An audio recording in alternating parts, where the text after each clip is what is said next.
Bienvenidos y bienvenidas a este espacio denominado Hablar de la Bolivia Posible tendiendo puentes de encuentro, un proyecto de la agencia de noticias Fides para analizar y reflexionar sobre distintos temas que son relevantes para el país.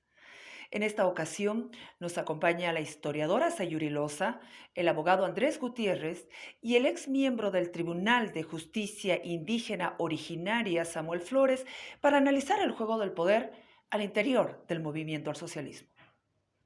¿Qué tan evidentes son las pugnas del poder al interior del MAS? ¿Cómo estas diferencias afectan al manejo del Estado y cuál es el rol de Evo Morales en este nuevo escenario político?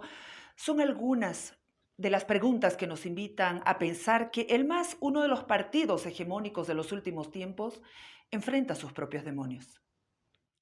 La historia ha demostrado que la crisis y resquebrajamiento de los partidos y la ausencia de liderazgo hacen un clima propicio para la desestabilización política y la ingobernabilidad.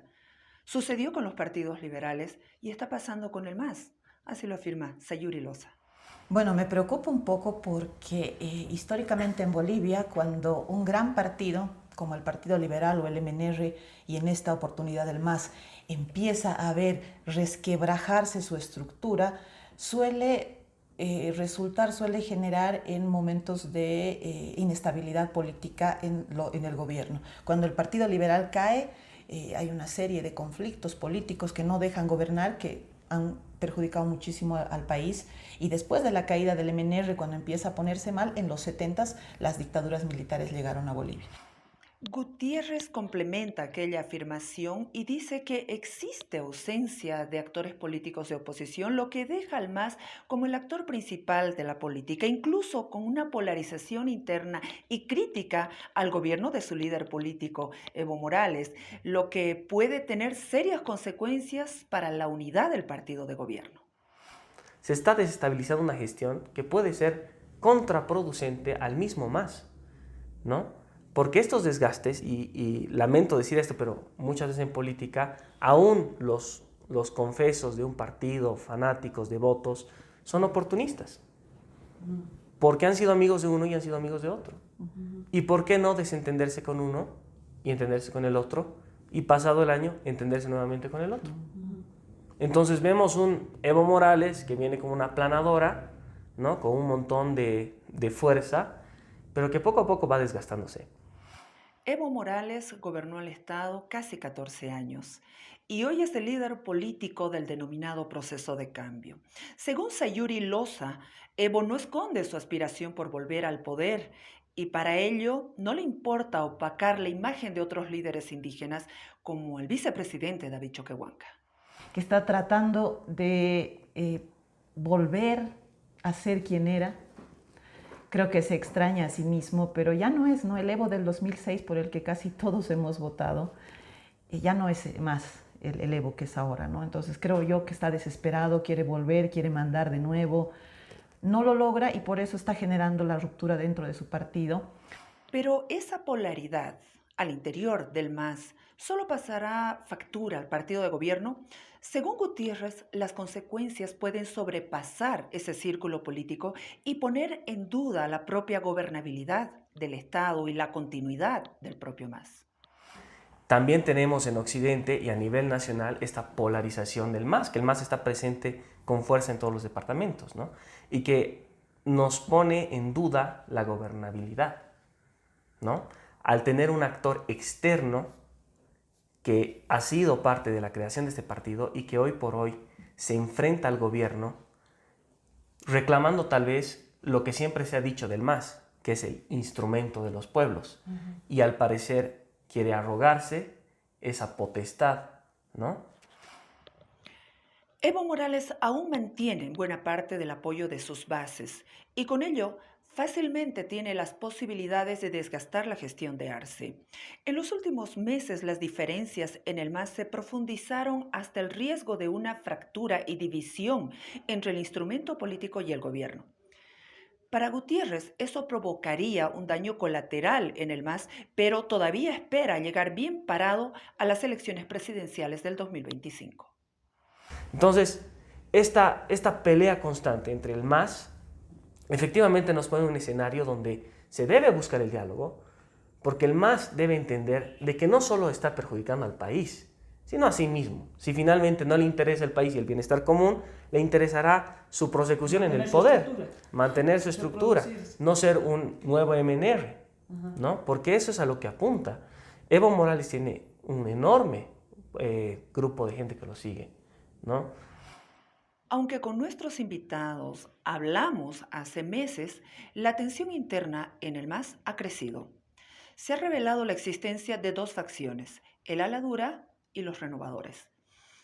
Uno de los puntales del movimiento al socialismo son los movimientos sociales, grupos y organizaciones que han apoyado el denominado proceso de cambio por cuotas de poder y dádivas. El dirigente indígena Samuel Flores cuestiona esta actitud interesada y argumenta que Bolivia aún mantiene el poder colonial pese a haber tenido un gobierno indígena. De que el poder no se ha perdido, ¿no? De la colonia. La república lo ha heredado, el poder político dominante, y en ese mismo camino caen muchos, yo diría, muchos actores, como ahora se está hablando en la coyuntura del Estado. No existe una conciencia desde la sociedad, fácilmente pierde su historia.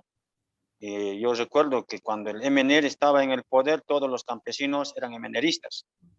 Ahora llega otro gobierno de otro frente político llamado izquierdista, pero yo diría, no sé cuál de las izquierdas serán. Nuestra gente del campo y también la ciudad, la clase social media hasta alta, pues por intereses yo diría, se pasan a ser masistas, ¿no? Otro factor a cuestionar, según el panelista, es la carencia de nuevos líderes indígenas, algo que atribuye a la falta de legitimidad y a su apego a partidos políticos tradicionales. No dejan que existan nuevos actores, nuevos líderes o lideresas para enfrentar esta democracia que está tan frágil, y por eso yo veo que los liderazgos pues también se caen, yo diría, porque muchos representantes indígenas, ustedes recuerdan, del año 2011 al 2019, se apresuraron, no maduraron y se metieron a candidatear y, bueno, buscaron intereses personales. Ante este panorama, ¿cuáles son o serán los efectos para el país ante esta lucha interna del MAS? Los panelistas coinciden en que estas pugnas distraen al partido de gobierno y evitan que las autoridades estatales se enfoquen en problemas más serios, como la economía y la lucha contra el narcotráfico, según criterio del jurista. O sea, también nos estamos volviendo muy ajenos a la realidad internacional. Vemos una China y un comercio internacional que se está desgastando. Vemos que sube el petróleo, que nos beneficia en el gas, pero también la gasolina se nos hace cara y la subvencionamos. ¿Cómo afecta esto a nuestra economía? ¿Qué pasa con los planes a largo plazo? Hace mucho tiempo, yo diría desde el 52, que no tenemos un plan país a largo plazo que sea efectivo. Y estos puntos han sido dejados en la mesa, ¿no?